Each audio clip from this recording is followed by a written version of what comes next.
All right, let's get you playing The Fox in the Forest. What you've got here is a super clever trick-taking game, but it's built just for 2 players, which is pretty cool. And trust me, every single card you play is going to matter.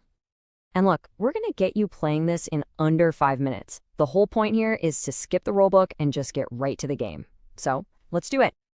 Okay, so first things first, what's the actual goal? What are you trying to accomplish in this forest? It's simple, really. You want to win tricks to score points. But, and this is the entire puzzle of the game, you have to be careful not to get too greedy. If you win too many tricks, you get 0 points. Yep, 0. So it's all about being clever, not just winning every single hand. So with that in mind, let's get the game set up. Don't worry, it's super fast. Okay, step 1. Just give the 33 cards a good shuffle. Next, you're going to deal out 13 cards to each player. You'll have 7 cards left over. Just place those face down to form a little deck. And for the last step, take the top card of that deck and flip it face up. That card is super important. It's called the decree card. And boom, you're done. Your table should look just about like this. 2 hands of cards, that small deck, and the decree card flipped up. You are officially ready to play. All right, I've said the word trick a few times now. So what exactly is a trick? Let's break down the main part of the game. Basically, a trick is just one round where you play a card and your opponent plays a card. Whoever plays the winning card gets to take both of them and put them in a pile. Since you have 13 cards, you're going to play 13 of these tricks in a round. So here's the flow.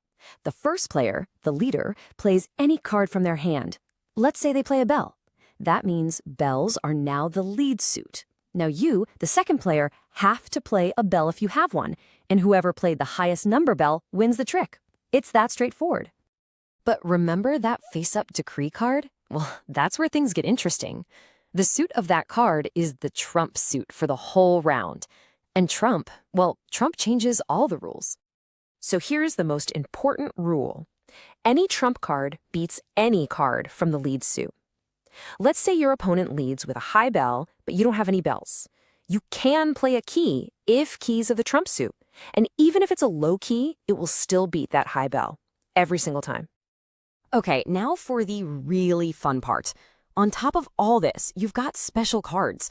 Every odd-numbered card in the deck has a special power that lets you, bend the rules a little bit. Let's start with the Fox. When you play this card, you get to swap the decree card, the trump card, with any card from your hand. This is a massive deal, right? If the trump suit isn't working for you, you can just change it to one that is. Next up is the woodcutter. This one's pretty simple. It helps you improve your hand. You play it, you draw a new card from the little deck, and then you get to discard a card you don't want from your hand. Nice and easy. The swan is a really interesting card for controlling the game. Here's the deal. If you play the swan and you lose the trick, you still get to be the one who leads the next trick. So even when you lose, you stay in control of the game's flow. And then there's the monarch. This card is a real powerhouse. If you lead a trick with the monarch, you force your opponent into a really tough spot. They have to play either their number 1 card of that suit or their absolute highest card of that suit. It is an amazing way to flesh out their best cards. Okay, so you've played all 13 tricks. The round's over. Now it's time to score. All you have to do is count up the number of tricks you won. Now pay close attention to how this works. If you won between 0 and 3 tricks, you're called humble, and you get 6 points. Great. If you won 7 to 9 tricks, you're victorious, and you also get 6 points. See that? Those are the 2 sweet spots you're trying to hit.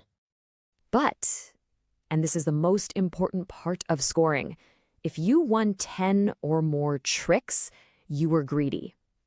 And you score a big fat 0. Nothing.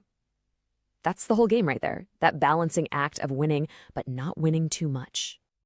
So, before I let you go play, just one final really important tip to keep in mind. You need to be constantly aware of how many tricks you've won and how many your opponent has won. The entire game is this little dance around that scoring chart. And seriously, don't be afraid to lose a trick on purpose. Sometimes you have to throw a trick away just to make sure you don't become greedy. It's a game where losing a battle can actually help you win the war. And that's really all there is to it. You now know everything you need to play. You're ready to head into the forest. So go have fun and good luck.